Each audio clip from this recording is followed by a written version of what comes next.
গ্রামের এক প্রান্তে থাকতেন গরিব আক্তার ভাই। তিনি ছিলেন একজন পরিশ্রমী কৃষক।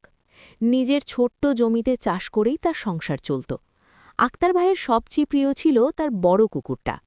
কুকুরটা শুধু পাহারা দিত না, বরং আক্তার ভাইয়ের একাকিত্বের সঙ্গীও ছিল।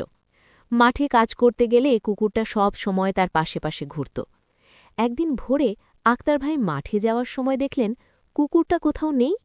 তিনি চারদিকে খুঁজলেন, বাড়ির আঙিনা, রাস্তার মোড়, মাঠের ধারে কোথাও তার দেখা নেই। ডাকতে ডাকতে গলা ভেঙে গেল, কিন্তু কুকুরটা এলো না। সারা দিন কাজেও মন বসাতে পারলেন না। সন্ধ্যা নামতেই আক্তার ভাইয়ের চোখে জল চলে এলো। এতদিনের সাথীকে হারানোর কষ্ট তিনি সহ্য করতে পারছিলেন না। রাতে ঘরের সামনে বসে চুপচাপ কাঁদছিলেন তিনি। হঠাৎ দূর থেকে পরিচিত একটা ডাক ভেসে এলো, ঘেউ ঘেউ। আক্তার ভাই চমকে উঠলেন।